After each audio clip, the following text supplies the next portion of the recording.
Okay, hello everyone. Thank you for coming to this event.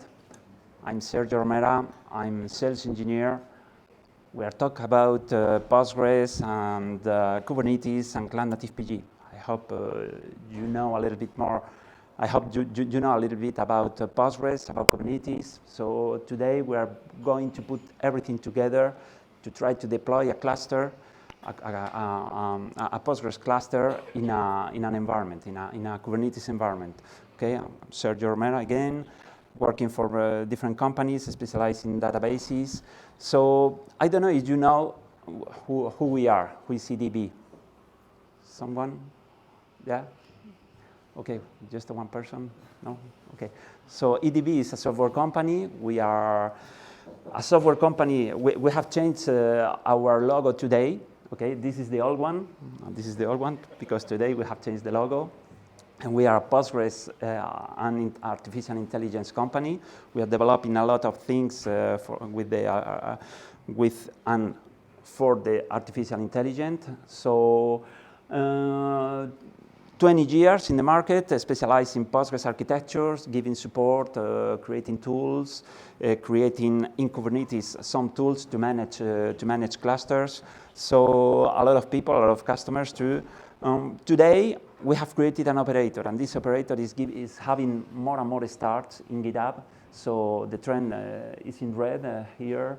So we are on the top almost. So very soon we will be the first operator in the world that can do a lot of things. We will see that during the demo. All the features that you can have where you are managing a Postgres cluster inside of Kubernetes.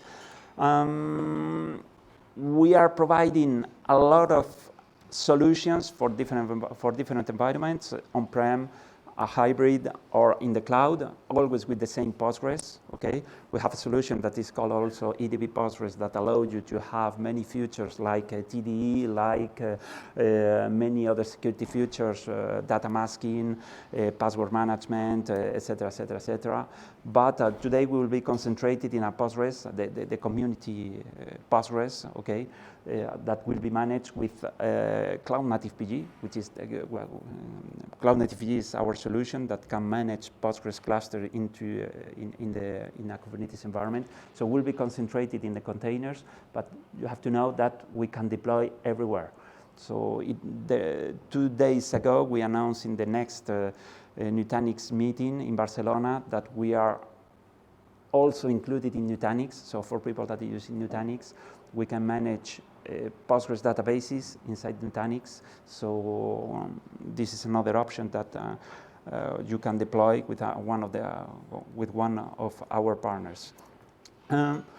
Postgres plus Kubernetes plus CloudNativePG is the good combination today, because if you are managing dozen or hundreds of clusters, Postgres clusters, maybe this is the best solution that you can have in the market. Why? Because all concerning high availability, all concerning switchover, failover, backup and recovery, all these features are included already in the operator, right?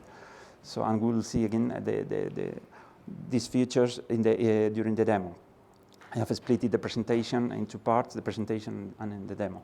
So we have started to work in this operator some years ago. After that, in Kubernetes, we have introduced this feature, the local persistent volumes. Okay, so this feature in Kubernetes allows us to have a persistent layer to store all the data without any problem with this data. Okay, so if imagine that you have a cluster with 3 instances, 1 primary and 2 standbys, and one of the storage is lost, crash. It is not a problem because the operator will detect that we have a problem and automatically will recover the information and will promote another instance into a primary to be able to connect all your connections of the application to the new primary instance. Okay, and this is one of the key features that Kubernetes brings us to be able that the operator could or can do all the things that we are doing today. There are 3 points here, but the most important point is the last one. our PostgreSQL operator must simulate the work of a DBA. I'm not telling that the DBAs will disappear today. I don't know if there are some DBAs here. No? Someone that is managing or the databases? No? No DBAs? Okay, you're lucky. So maybe the people of DBA. So one important point here is that when you create a Postgres cluster, at the end, you have to manage that. You have to manage the backup and recovery, you have to manage the storage, you have to manage the compute, networking. So this part is Kubernetes that is doing, and the operator is doing the rest with the databases. How to create a cluster, how to promote a cluster, how to delete an instance of a cluster, how to scale out, how to scale down. There are a lot of things that need to be prepared when we are managing Postgres clusters, and everything is done by the operator. Another important point is the DBA. The DBAs will not disappear because inside the database, we have to optimize the code. We have to optimize the SQL. We have to parameterize to put the correct and the right parameters into the database to manage all the data and all the use cases that we are having in a database. So this is important, and the DBAs will work on that. Okay, but it's true that the teams, the DBAs, with the Kubernetes administrators, with the DevOps, with the developers, need to work together to configure and to put in place the best configuration for the use cases of the databases that you are using inside of Kubernetes. I forgot to say that I'm here also with Cyril Sovan, is my account executive, and Marcus. Where is Marcus? Is there? Is a developer of the manager of a developers of from EDB. CloudNativePG, EDB Postgres for Kubernetes. We have two versions of the operator. One version that is open source, CloudNativePG, another one, EDB Postgres for Kubernetes. So in the CloudNativePG version, the open source version, is almost the same that the EDB Postgres for Kubernetes, with some difference, but the major difference is that EDB Postgres for Kubernetes is compatible with Red Hat OpenShift. We can deploy EDB Postgres that contains some features like TDE and others, okay? And the Oracle compatibility too. So this is important to say. If you want to migrate from Oracle to Postgres, you can do it with EDB Postgres, okay? The operator is fully declarative. It means that all the parameters or all the configuration that we will declare in a YAML file, this is the configuration that will be set up at the end when we start or when we apply this YAML file.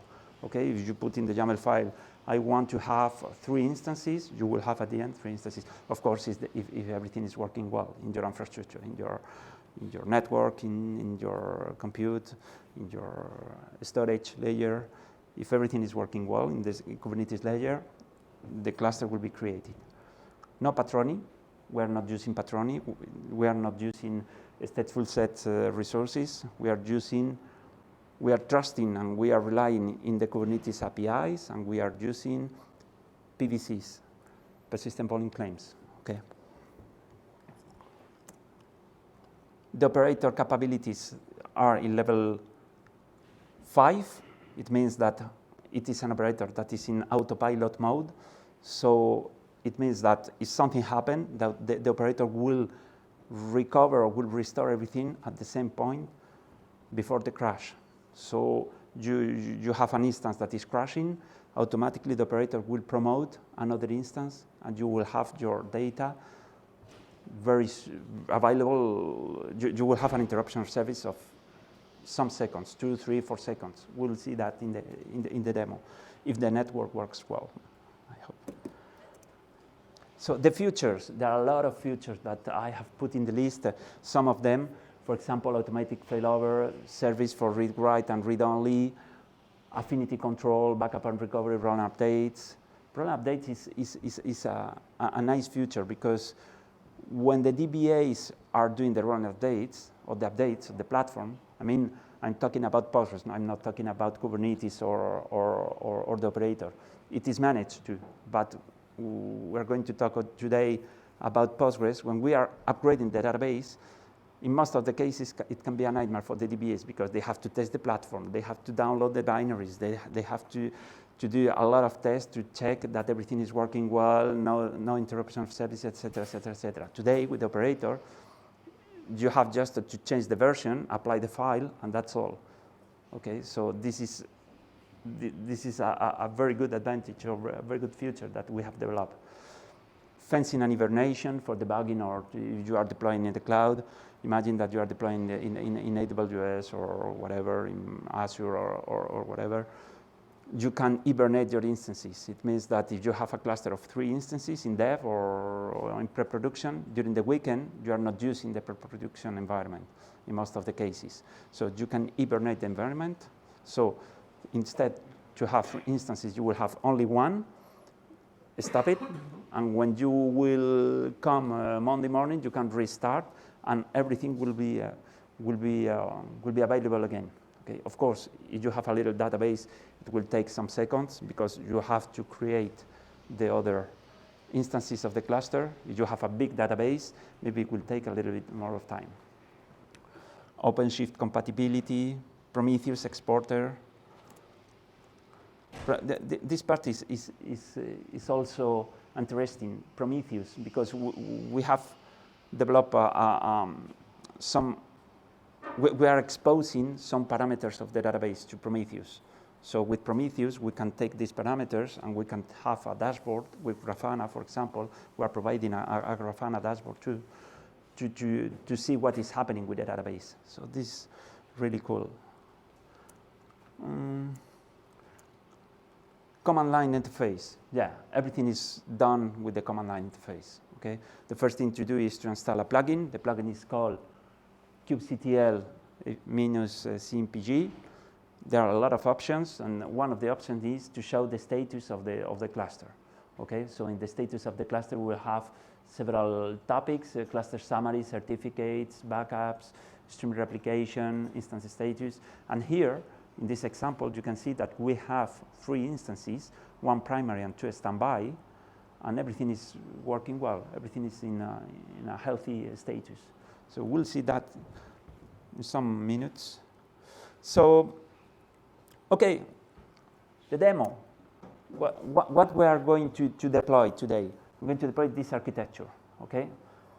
1 primary instance, sorry, and 2 standby instances replicated in sync and async mode with several PVCs, okay? Because using the operator right now in in 1 or 2 latest version, we have introduced the notion of table spaces and storage class linked to Kubernetes. So we can split the data and the index, for example. This is just an example. The temporary data and the other PVCs, if we want, to increase the performance. And we can create some partitions in Postgres, if necessary, to improve the performance of the databases. So this is something that is possible today with our operator. So the features that I will show is almost the same that we have already done, that we have already seen in the previous slide. Maybe if I have time, I will show the point-in-time recovery. I don't think that I will show the end of the year. So let's go. So I have prepared an environment, okay? In this environment, I have a lot of scripts here. I will give you the scripts at the end of the presentation. I put that in a GitHub. In fact, the principle is very simple. I execute script by script, and I have 2 parts here. One in green, which is the script that I'm executing, and one in white, which is the result of the script that I'm executing. To avoid the copy-paste, I'm scripting everything in a script, okay? So here that I'm doing is to download the plugin and I put the plugin in this directory. Okay, so the plugin is the version 1.23.1. Okay, which is the last one, by the way. Okay, I'm going to install the operator. So the operator, it takes some seconds, 10 seconds maximum if you have a good network and a good connection. So, but the operator will install all the resources that are necessary to manage the clusters, the Postgres clusters. Number 3 is to check if the operator works well. So I'm checking if the deployment has been already done. So it is ready, one. So my platform in 2 commands is ready. Okay, so right now I can start to create Postgres cluster in my Kubernetes environment. I'm working in my laptop, so everything is stored in my laptop. I have installed it just to give you a little bit more information about what I'm doing. I'm using Docker, and in Docker I have activated the Kubernetes software. So everything is in my Docker. My Kubernetes is in my Docker. Okay, so next step is the script number 4. I have a template file that I'm copying in another file, because sometimes that I'm doing is that I'm doing some tests, and I'm modifying this file, and to have a template, I have the template I'm copying in the target file. Okay, is the cluster example.yaml. In this file, I have a lot of information. One of them is the name of the cluster, is cluster example. I'm declaring 3 instances. It means that I will have 1 primary and 2 standbys. I'm not doing bidirectional replication. Okay, we have a solution to do that, bidirectional replication, but this is not this one. Okay, even if we have 3 instances. I'm installing the version 14.2. I'm enabling a super user, and I'm activating a feature of Postgres that is called replication slots. I'm telling to the Postgres cluster that minimum I want to have in sync 1 of the 2 standbys, and I'm modifying some Postgres SQL parameters like pgstat and pgstat statement. Sorry, I'm modifying to some PGHBA configuration. PGHBA is like a firewall that comes with Postgres. So everything can be managed. This example is to show just that everything can be managed through the operator and must be managed through the operator. Okay. The storage layer, this is the different storage that I have declared in my YAML file to show that this capability is also there. Monitoring enable to expose metrics to Prometheus, and the resource limits, I'm just declaring, just for my demo, very few resources, okay, which is not recommended. That is just for the demo. Okay, so say that I have here another screen with the status, but like the cluster is not already created, the status is empty. Okay, so let me just execute the script number 5, install cluster. Just when I install the cluster, I'm doing 2 things. One is to create my secrets for Minio. I will talk about that later. And Minio is an S3 platform, right? And I'm applying my cluster minus example.yaml file. And here, in the status of my cluster, I can see that the cluster is creating. So my primary instance has been already created, which is good. My second instance is creating, and my third instance will be created too. It takes around 30-40 seconds.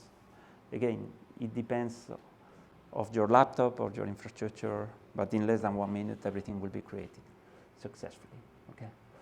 So another important point is the certificates. All the communications are encrypted. Okay. So the operator is managing the certificates. So the operator is working with the cert manager to create all the certificates and put it all together in the cluster. Okay, if you want to bring your own certificates, you can do it too. So in all companies are bringing their own certificate. So this is an important point. You can do it. And at the end, my cluster will be in a healthy state. It takes some seconds more. So he's synchronizing the primary with the standbys, and once he's done, the cluster is in healthy state. Okay. So this is the command that I am executing, kubectl cmp status cluster example, but I'm doing that with a watch. Every 2 seconds, the status is refreshing. Okay. You want to see the script? The script is in the file number 6. It's just a watch with colors every 2 seconds and the command. All right, so just let me verify if I can connect to my cluster. I'm connecting to the pod directly in this case, okay? So for those that knows how works Kubernetes, here I'm connecting to the cluster example pod 1. I will check the pods later. And I'm connected. My version is the version that I have defined is 14.2. Okay. If I clear the screen, I'm going to check the pods. I have 3 pods, pod 1, pod 2, and pod 3. I have the PVCs, okay, 1 PVC per storage, and I can define all the storage are bound to the default storage class, are linked to the default storage class, but we can define different storage classes if necessary. If you need to put, for example, all data that are never or almost never queried, you can put that in another storage class that with disk that are cheaper than the production disk. Okay. And yeah, another resource that we have here is the cluster. We have 1 cluster that is called cluster example. Okay. All right. So I have created here another script to insert some data. So okay, just I have inserted some data here. Let me check that the data are here. Okay, the table customers is here with 3 lines in the table customer. Another thing that is important are the services. By default, the operator will create 3 services: read-write, read-only, and read. Read-write is for all the operations in the primary. Read-only is for the hot standby, for this instance that is updated with the primary, the hot standby, okay? The instance that contains the same data that the primary, okay? And the read is both of them, the standby 1 and the standby 2, okay?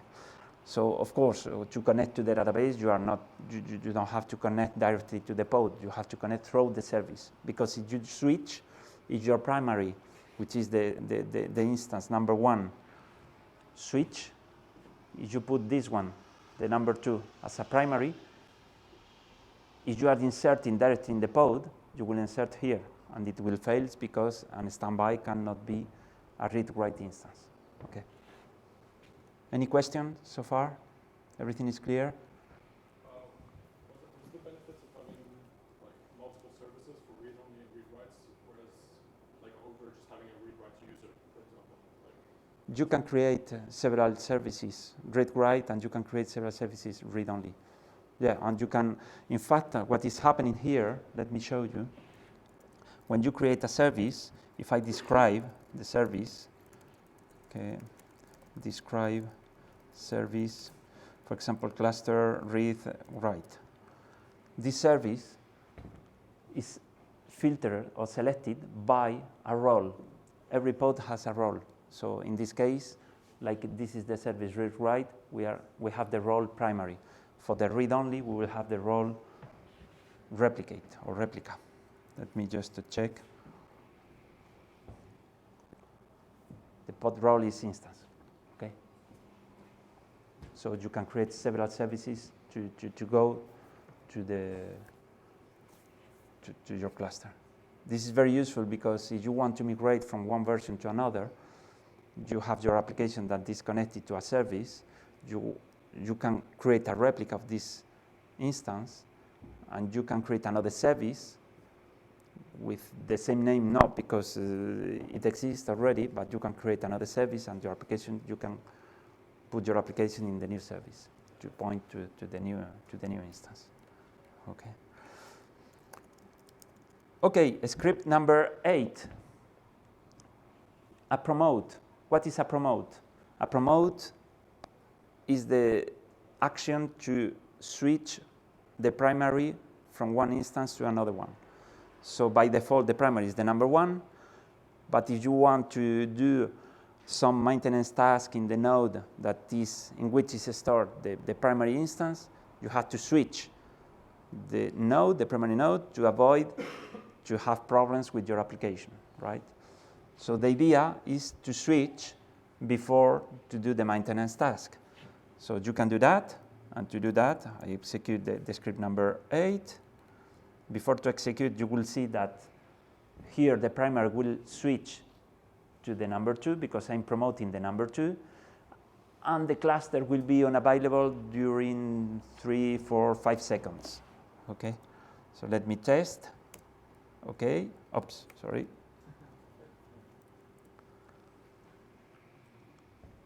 Here, the switch has been done in 4 or 5 seconds.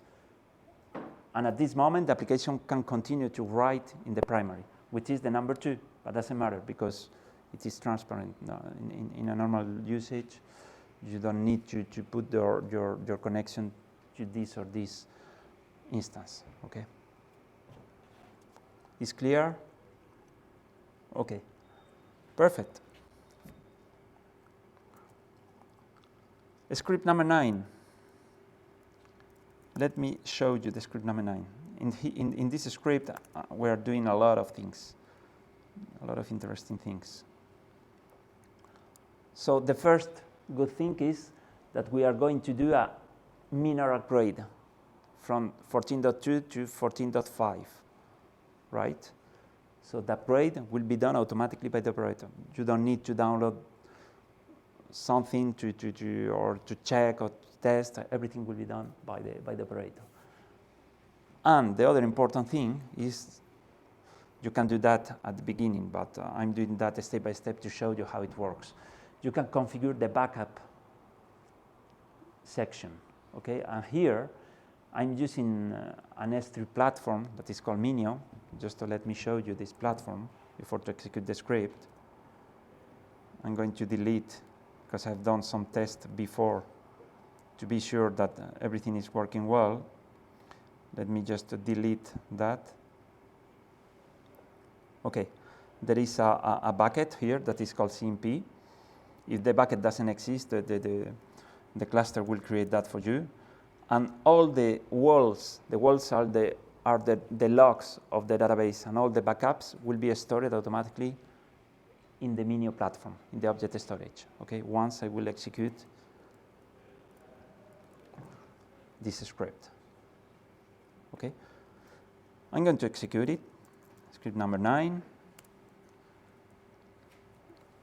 Let me show you that the status is waiting for the instance to become active. It is normal because the operator will do a running upgrade instance by instance, pod by pod. Okay, first of all, the first standby, second one, the second standby, and at the end, the primary will be switched or not. I can't remember because before, take some seconds. No, it's in place. It's an upgrade in place. Okay, the pod will be replaced by another one with the new version, and automatically the operator will attach the PVCs to the instance. Okay, so everything will be there, and everything will continue to work normally. At the end, the cluster will be in a healthy state, and everything will be upgraded with the new version of Postgres. So just an interruption service of around maximum 10 seconds, between 5 and 10 seconds. Let me check. Okay, exec IT cluster example 2, which is the primary.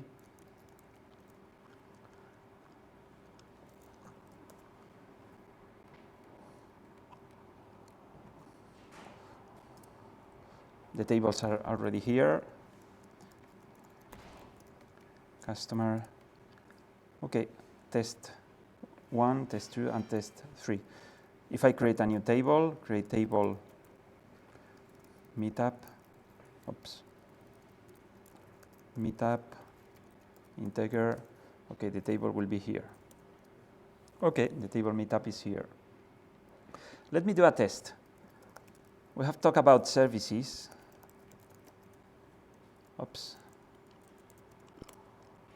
And we have 3 services here. I'm going to create a load balancer just to be able to connect my application. I have developed a little application, but I want to test, I want to show you how it works with a real application, right? Create a load balancer. I'm creating a load balancer. I have my load balancer here with my local IP, okay? And I have created this application. Let me check if it is working well.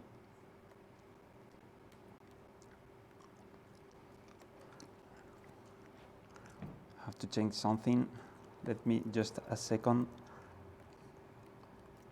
I will check later. Let me show you. I will do the test later. Okay.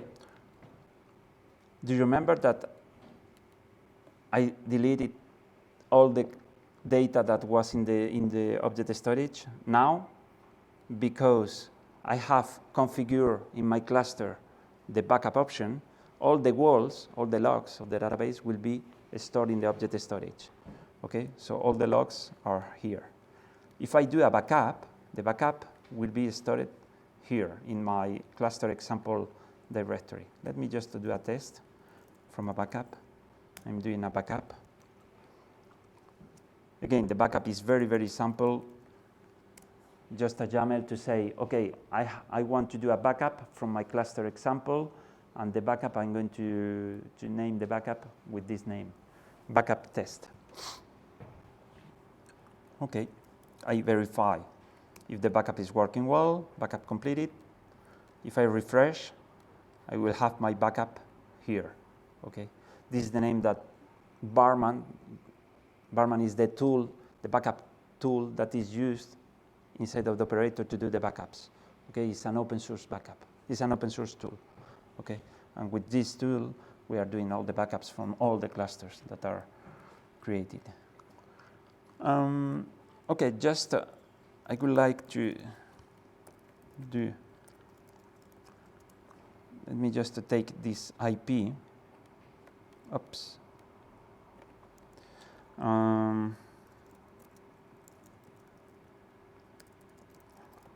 etc host.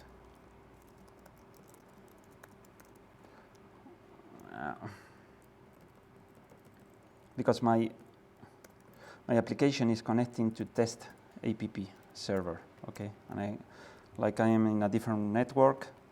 Just let me check if it is working right now. I don't know if it is working. If not, doesn't matter.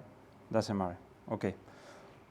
No test of the application. It should work, but I don't know why. Okay, so I continue with the test. We have done a backup of the database. Okay, we have created a table that is called Meetup, and we have not inserted data, but manually, but we have inserted data automatically with the script. Okay, let me restore.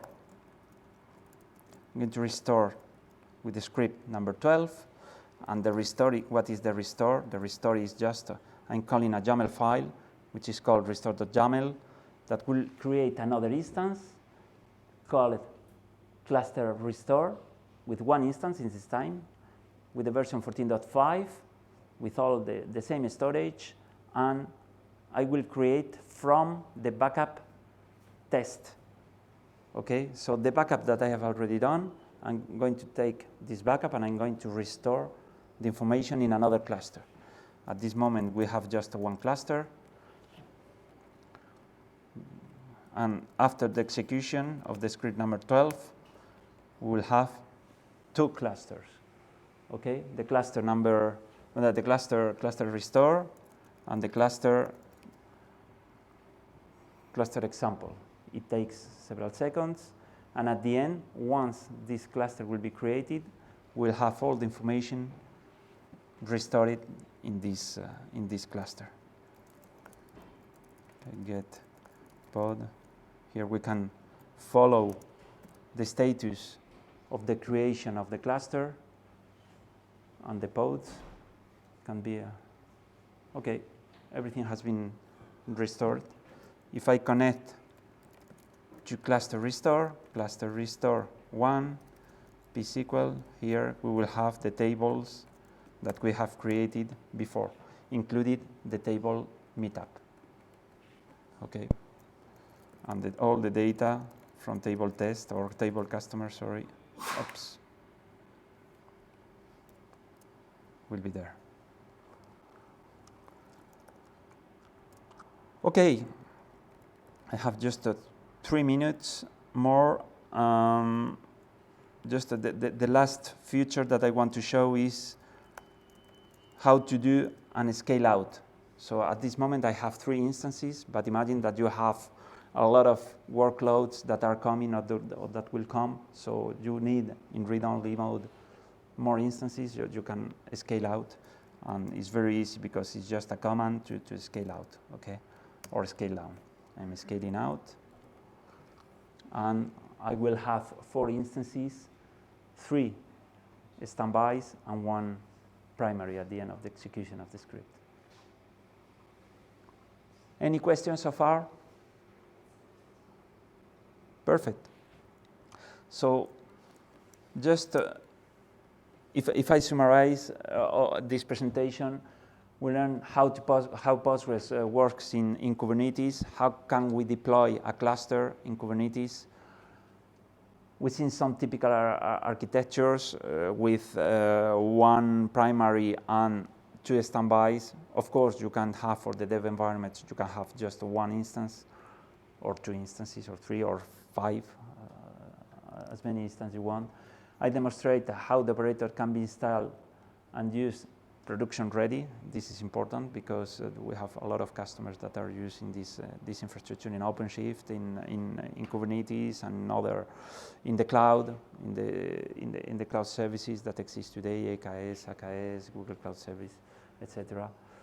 And if you want to try, I have created this demo. All my scripts are in this GitHub. If you want to download, you can do it.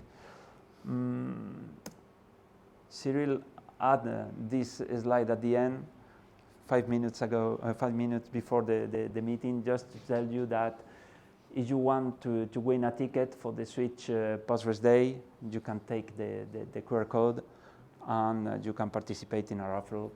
And we will have with us Gabriele Bartolini, which is one of the VP of EDB, who is the creator of the operator.